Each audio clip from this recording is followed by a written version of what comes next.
The following is a presentation of the Matt Talk Podcast Network.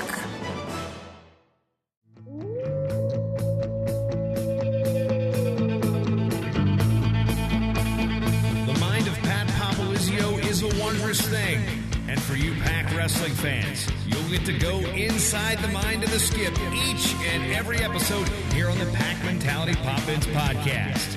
Now, here's your host, NC State Director of Athletics Digital Communications, Brian Reinhardt.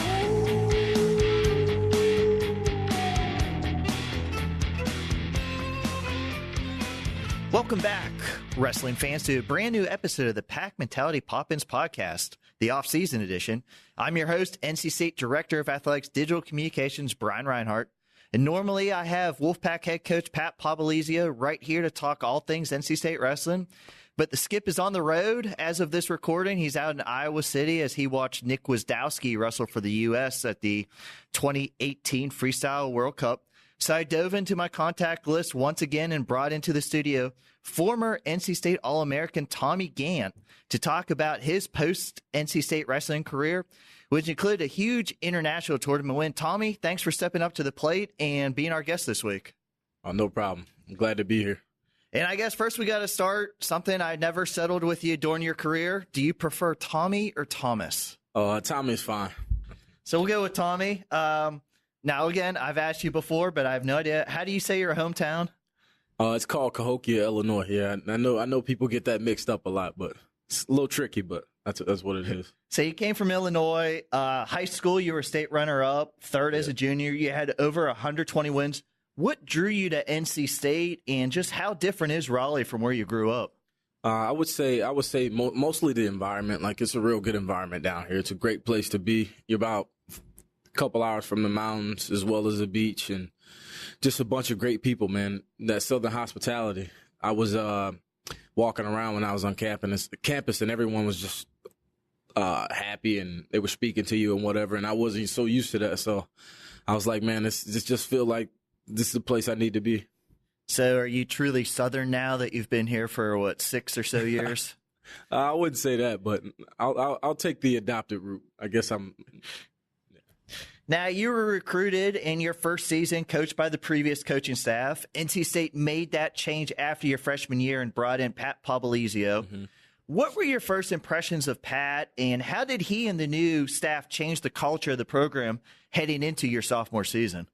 My first impression, man, I was just glad to he wanted to win, and that's what I wanted to do. So I think we hit it off pretty well when he got in. He brought me into a meeting, and we sat down and kind of mapped some things out, and that's the gist of what I got. I just got WIN out of the guy, so I was like, yeah, man, I'm fully on board. How about before you first met him, was there kind of a nervousness? You were only a freshman, sophomore, just a whole new staff, whole new environment you were about to undertake? Definitely, man, definitely. And when I heard that Carter got fired, I was a little nervous and whatnot, because usually when that happens, a head coach comes in, he cleans house. You know what I mean? It just brings his guys in. So I didn't really know what to expect. But as we got to know each other and meet and talked about some things, discuss whatever we needed to, and map some things out, I found a friend and a coach and a good man in Pat Popolizio. Now, you secured the starting spot in the lineup as a sophomore at 149. Can you believe you're at 149, by the way? Man, I couldn't. I was actually recruited at like 133, 141. Never lived to see 133 and Southern. Did the Southern cooking get to you? I think that's what it was, and all that sweet tea. You moved up to 157 as a junior, and really that was your breakthrough year. You went 35-10. You were the ACC runner-up and qualified for the NCAAs for the first time, and you were one win short of All-American honors as a junior. What do you attribute your breakthrough season to? I attribute that to putting the work in the summer. Like the previous years, I ended up going home for the summer, and when I stayed here that year before the year before my junior year, that's when I put a lot of work in and really improved on some different areas that I needed to improve on and to get better for the following year. And a trend, I think you kind of started it here, but NC State has used the success over the last few years.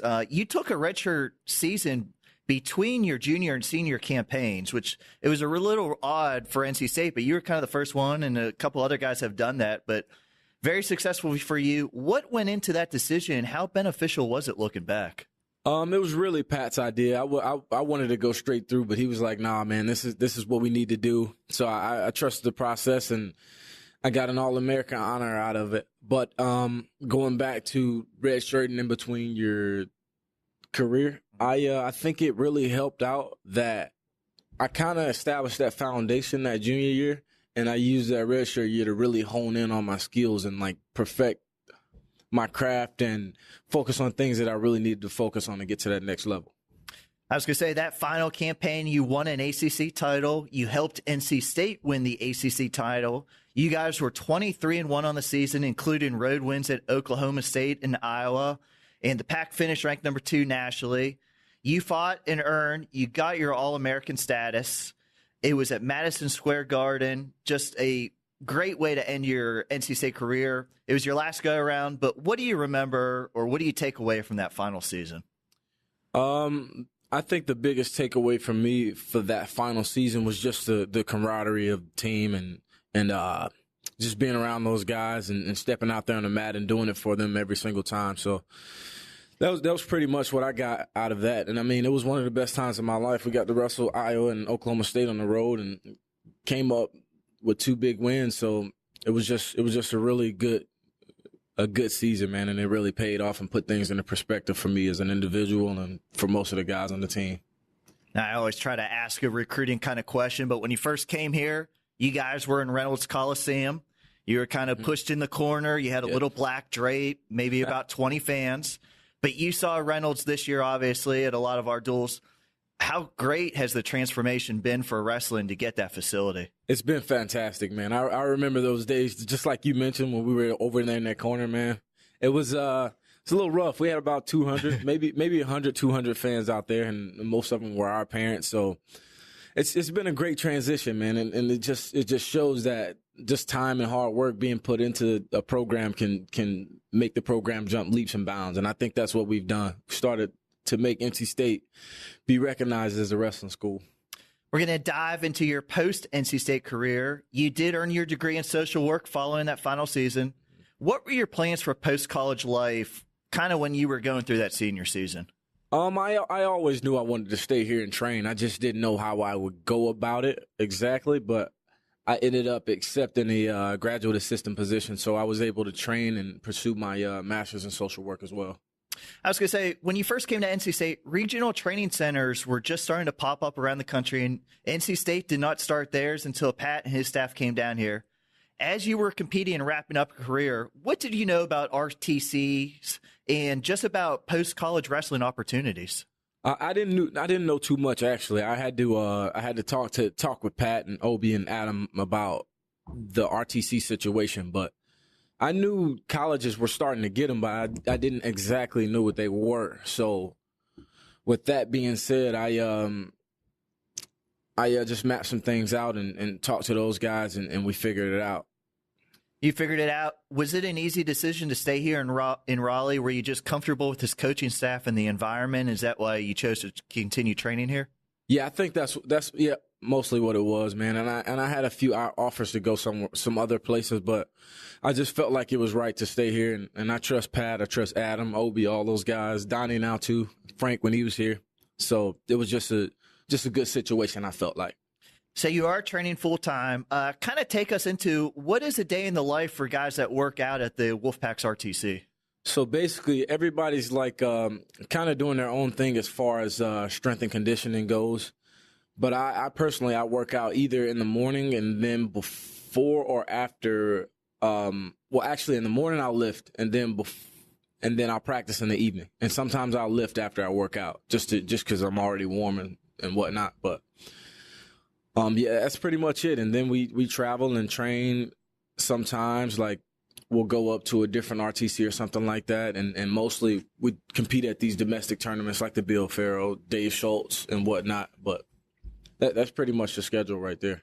So you're training full-time, and you don't have to disclose financials, but how do you support yourself?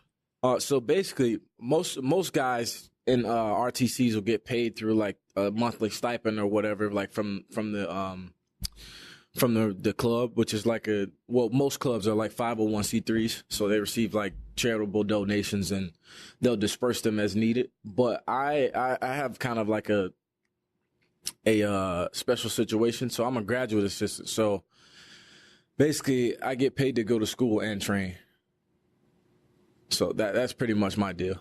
And correct me if I'm wrong, but you also have a relationship with Titan Mercury, is that right? Yes. So talk about them and just how great their involvement is with the RTC. Titan Mercury is great, man. They do a lot for our RTC, I know, and then just around the country, they do a really good job. But basically, Titan Mercury is it's a club, and they basically cover your travel, finances, and some of your expenses for traveling and competitions and stuff like that. So like for the Bill Farrell, they took care of the flight, hotel, and a little stipend when we got out there for like food and stuff like that. So are you going to be in grad school for next season too for us here at NC State? No, actually, I just redid a new contract to stick around next year, and I'll just be training full time. So I'm pretty excited about that. I was going to say breaking news, and I'm working on the release with Pat, but he did say you're full time here at NC State now. So congratulations. Thank you. Glad you're staying around. And we saw you at a bunch of home duels this year. You and Gwiz were seniors that season that really started NC State's ascension into the national rankings as you got All-American status. But how proud are you of where this program is right now, including a team trophy the team won this past NCAA championship? Yeah, man, I couldn't be more proud of those guys, man. To see guys that I came in with, like Mock, I consider those guys brothers, man. And just to see him get it done this year, Tariq, Kevin, Hayden, it just speaks volume to the work that these guys are putting in, man. And I'm excited for the future of the program. Now, he helped you during your NC State career, but now Obi Blanc leads up the training for the Wolfpack RTC. Mm-hmm. How instrumental has he been to you in that role of his? Obi's been great, man. He's a really good clinician. He's a good coach, and he brings a wealth of knowledge and experience to the RTC. Like he'll, we were talking about this the other day. Like he'll just think of something off the top of his head. He's like, all right, Tommy. He's like, hey, you got pretty good length here. Try this. And then it ended up working out for me. I actually hit one of those turns at Bill Farrell, actually. And one big change, which I'm still constantly learning about, it's different nuances. College is folk style, while now you're competing in freestyle on the international level. So what are some of the bigger differences, and what in freestyle helps you to use an advantage there? I think the biggest folk style advantage I use is my conditioning. And it's kind of been a process with like how we're trying to reconfigure it or whatnot, because you can't just be like as wild as you can be in folk style, because you got to be a little bit more controlled, because two scores in the match could be over, because it's a 10-point type fall instead of 15 points. And the most you can score in one exchange, I believe, is 5. So with 2 5-point throws, a match could be over. So with that being said, you got to be a little bit more controlled. And that's what I've been working on, just controlling the match and mapping it out a little bit more and being a little bit more strategic about it. Do you miss anything about folk style? The neutral aspect of it. I never want to wrestle on top and bottom again. That wasn't fun for me, but I did it. You started your freestyle career at 70 kilograms, but you recently moved up to 74. First, I have to ask, I'm not European, so what does 74 kilograms translate to into pounds? It translates to 163 pounds. And do you see yourself staying at 74 now? That's what it looks like as of right now. I may be going back down, but that's what it looks like as of right now. Okay.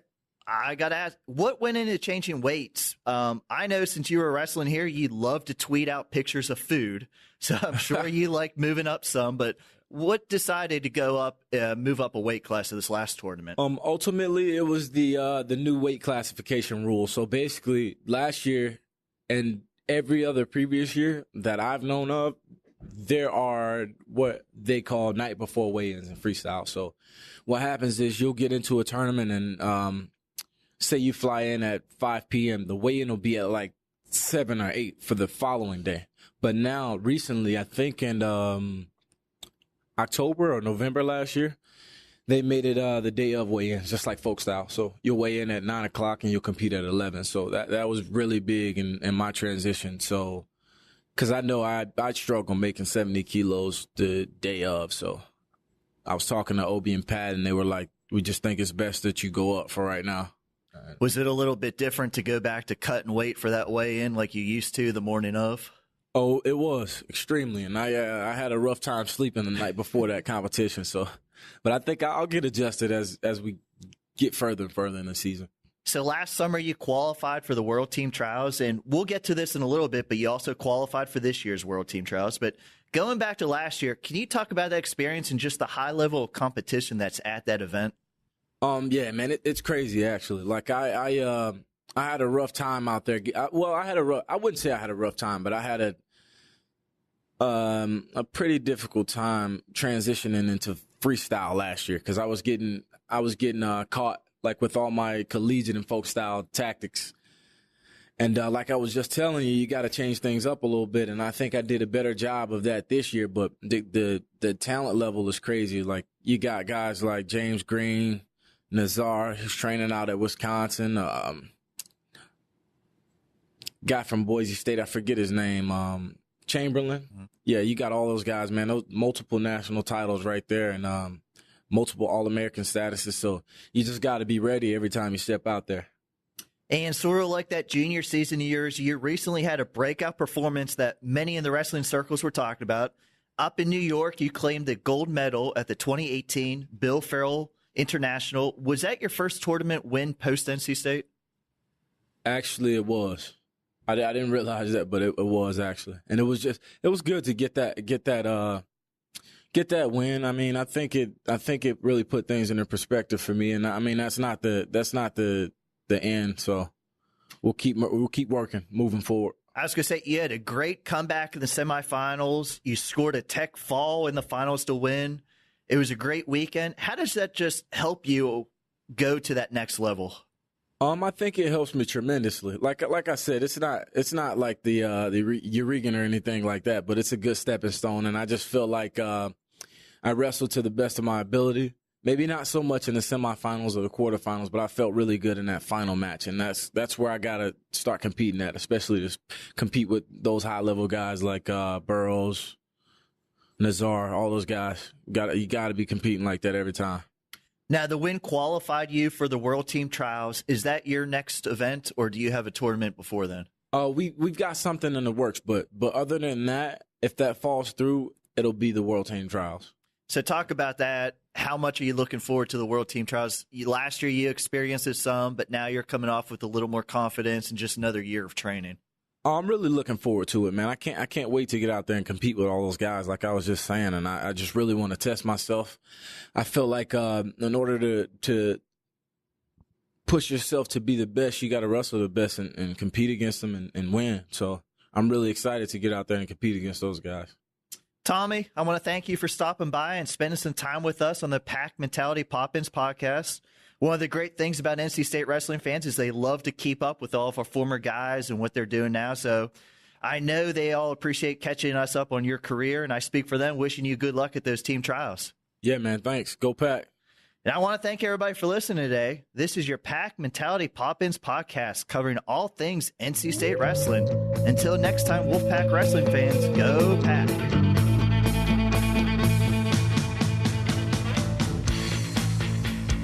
Mentality Pop-Ins podcast is produced by the Matt Talk Podcast Network. For more wrestling podcasts, go to MattTalkOnline.com.